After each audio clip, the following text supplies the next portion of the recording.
ilianzia kwa nani msomaji? Na mtumishi. Yohana wa kwanza 3:8. Yohana wa kwanza 3:8 yasema hivi, Aiseme atendaye dhambi ni wa ibilisi. Kwa kuwa ibilisi hutenda dhambi tangu mwanzo. Kwa kusudi hili mwana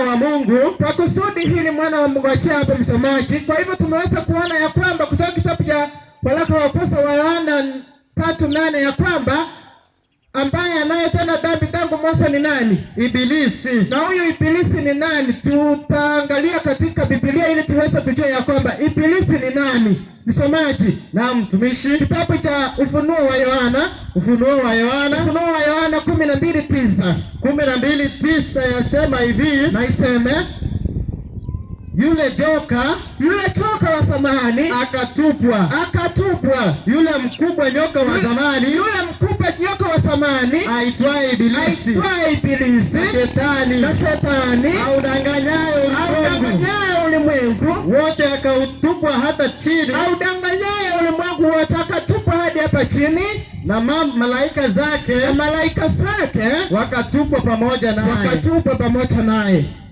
Kwa hivyo kitabu cha waraka wa kwanza wa Yohana 3:8 ilituambia ya kwamba atendaye dhambi tangu mwanzo ni nani? Ni ibilisi. Na tumejiuliza swali ya kwamba huyu ibilisi ni nani? Na Biblia kutoka kitabu ya Yohana, Ufunuo wa Yohana 12:9 imeweza kutuambia ya kwamba yule ibilisi na shetani nyoka wa zamani alifanya nini? Alitupwa toka mbinguni na malaika wake pamoja naye. Kwa hivyo tumeona ya kwamba yule ibilisi ni nani? Ni shetani ambaye anayeudanganya ulimwengu. Hiyo swali tumeweza kuijibu. Msomaji. Na mtumishi. Tumejibu swali au hatujajibu? Tumekwisha jibu. Naam, kwa hivyo tumeona ya kwamba shetani ndiye alikuwa akitenda dhambi tangu mwanzo, na huyu shetani tumeona ya kwamba ni ibilisi. Swali ya pili ni kwamba shetani alikuwa akiitwa nani kabla ya kuasi? Huyu shetani alikuwa akiitwa nani kabla ya kuasi? Kwa kuwa tunajua ya kwamba kila kitu katika uso wa ulimwengu kiliumbwa na Mungu, na Mungu ndiye aliyekiumba. Lakini swali ni shetani alikuwa akiitwa nani kabla ya kuasi? Na je, alikuwa akiishi wapi? Hiyo ni swali ambayo tunajiuliza. Msomaji. Na mtumishi. Ingia katika kitabu cha Isaya ni 14:12. Biblia yasema, na iseme jinsi ulivyoanguka kutoka mbinguni, ewe nyota wa alfajiri, mwana wa asubuhi, jinsi ulivyokatwa kabisa, uwe uliowaangusha mataifa. Kwa hivyo tumeona ya kwamba huyu ibilisi tumeona ya kwamba alitupwa kutoka mbinguni. Na Isaya 14:12 imetuambia ya kwamba vile ulitupa kutoka wapi? Mbinguni. Wewe nani? Nyota wa alfajiri. Kwa hivyo tumeona ya kwamba huyu ibilisi ambaye ni shetani mara ya kwanza alikuwa akiishi wapi? Mbinguni. Alikuwa akiishi mbinguni. Na alikuwa anaitwa aje? Nyota ya alfajiri. Alikuwa anaitwa nyota wa alfajiri, maana yake Luciferi ama Lucifer. Kwa hivyo Lucifer inamaanisha nyota wa alfajiri. Kitabu cha Luka 10 msomaji. Luka ni 10 mstari wake wa 18. Luka 10:18 Biblia yasema, akawaambia, nilimuona shetani akianguka kutoka mbinguni kama umeme. Kwa hivyo tumeona ya kwamba hapo mwanzo shetani alikuwa akiishi huko juu mbinguni, na jina lake lilikuwa ni Lucifer, maana yake ni nyota ya alfajiri. Huyu shetani alitoka wapi na alikuwa na cheo gani huko juu mbinguni? Hiyo ni swali nyingine tunajiuliza. Na nimesema ya kwamba tutajiuliza maswali na tuweze kuyajibu tukitumia nini? Biblia. Tukitumia Biblia takatifu ambayo ni pumzi ya uhai na ambayo ni kitabu cha Mungu. huyu Lusiferi alitoka wapi na alikuwa na cheo gani huko juu mbinguni? Msomaji. Na mtumishi, kitabu ni Ezekieli 28. Kitabu ni Ezekieli 28. Ezekieli ni 28 mstari wake wa 12 ukiendelea hadi 15. Mstari wake wa 12 hadi 15. Maandiko yasema, Mwanadamu, umfanyie maombolezo mfalme wa Tiro. Umfanyie maombolezo mfalme wa Tiro. Mfalme wa Tiro ni nani? Endelea. Umwambie, Bwana Mungu asema hivi. Wewe wakitia muhuri kipimo, umejaa hekima na ukamilifu wa uzuri. Kwa hivyo tumeona ya kwamba huyu Lusifa ambaye ni yote ya alfajiri akiwa huko juu mbinguni alikuwa mkamilifu kabisa, kwa kuwa alikuwa kiumbe cha Mungu. Mungu aliweza kumuumba akiwa kiumbe mkamilifu. Alikuwa huko juu mbinguni na alikuwa ni mmoja wa viumbe wa Mungu wakimtumikia huko Mungu huko juu mbinguni. Mstari wa 13, msomaji. Mstari wa 13 Biblia yasema hivi. Ulikuwa ndani ya Edeni, bustani ya Mungu. Kila jiwe la thamani lilikuwa kifuniko chako. Hakiki na yakuti, manjano na almasi na sabajeradi na shohamu na yaspi na yakuti samawi zumaridi baharami na dhahabu. Kazi ya matari yako na filimbi zilikuwa ndani yako.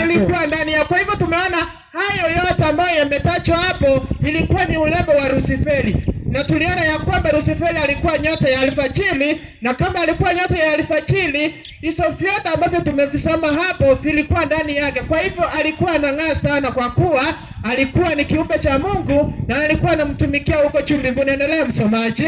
Kazi ya matari yako na filimbi zako ilikuwa ndani yako. Na endelea. Katika siku ya kuumbwa kwako wewe Lusiferi zilitengenezwa tayari.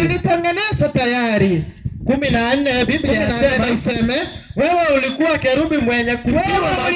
kerubi mwenye kutiwa mafuta, afunikaye, ambaye anayefunika nini? Nami nalikuweka hata ukawa juu ya mlima mtakatifu wa Mungu. Alimuweka Lusiferi awe juu ya mlima mtakatifu wa Mungu. Umetembea huku na huku kati ya mawe na moto.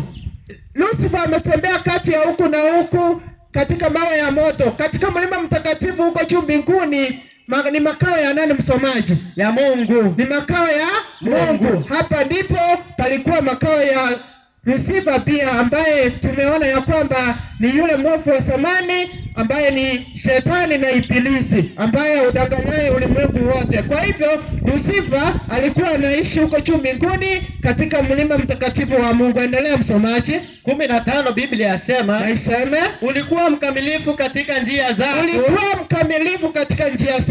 Tangu siku ile ulipoumbwa. Tangu ile siku Lusifa alipoumbwa alikuwa mkamilifu katika njia zake. Hata uovu ulipoonekana wapi? Ndani yake. Kwa hivyo Lusifa alikuwa mkamilifu. Alikuwa akiishi na Mungu katika ule mlima mtakatifu wa Mungu ambapo ni makao pa Mungu. Na uovu umepatikana ndani yake. Swali jingine ni je, ni jambo gani lililotokea katika maisha yake lililofanya aweze kuasi? Msomaji. Na mtumishi, ni jambo gani lililotokea katika maisha ya Lusifa lililofanya aweze kuasi? Pia kisha alifanya dhambi gani ya kukufuru? Kwa kuwa tunajua ya kwamba ukifanya kazi ya kukufuru, hiyo masaa ndio unaotolewa kutoka machoni pake Kristo Yesu. Ni jambo gani ambalo lililomfanya huyu Lusifa ili aweze iliyotokea katika maisha yake ili aweze kuasi? Na je, alikuwa amefanya dhambi gani ya kukufuru. Msomaji. Na mtumishi. Ezekieli ni 28 mahali ambapo ulikuwa. Na mtumishi. Msomee aya yake ni ya 17. 17 Biblia yasema, na iseme, moyo wako uliinuka kwa sababu ya uzuri wako. Moyo wako uliinuka kwa sababu ya uzuri wako. Umeiharibu hekima yako. Umeiharibu hekima yako kwa sababu ya mwangaza wako. Kwa sababu ya mwangaza wako. Kwa hivyo tumeona ya kwamba Lusiferi alikuwa nini, msomaji? Msomaji anza kusoma. Na mtumishi, ndio Biblia yasema hivi. Biblia yasema hivi, naiseme, moyo wako uliinuka kwa sababu ya uzuri wako. Uliinuka kwa sababu ya uzuri wake. Umeiharibu hekima yako kwa sababu ya mwangaza wako. Hekima yake kwa sababu ya nini? Mwangaza wako. Ya mwangaza wako. Kwa hivyo tumeona ya kwamba Lusiferi alikuwa mwenye hekima sana. Na kwa sababu alikuwa mwenye hekima sana, na pia alikuwa na mwangaza, kwa maana tuliona ya kwamba hapo zamani alikuwa anaitwa ni Lusifa, maana yake nyota ya alfajiri. Kwa sababu ya hizo vitu mbili aliweza kujiinua sana, kwa sababu ya hizo vitu. Yaani kujiinua ni kusema ya kwamba huyu shetani alikuwa na kiburi sana. Msomaji. Na mtumishi. Kitabu cha Isaya. Kitabu ni ya Isaya. Isaya ni 14. Isaya 14. Isaya ni 14 mstari wa 13 hadi 14. Isaya 14:13 maandiko yasema hivi. Yaseme, nawe ulisema moyoni mwako. Nawe ulisema moyoni mwako, nitapanda mpaka mbinguni. Mpaka juu mbinguni. Nitakiinua kiti changu juu kuliko nyota za Mungu. Nitakiinua kiti changu juu kuliko nyota ya Mungu. Nami nitaketi juu ya mlima wa mkutano. Juu ya mlima wa mkutano. Kati pande za mwisho za kaskazini. Katika pande za mwisho za kaskazini. Nitapaa kupita vimo vya mawingu. Kupita pindu za mawingu.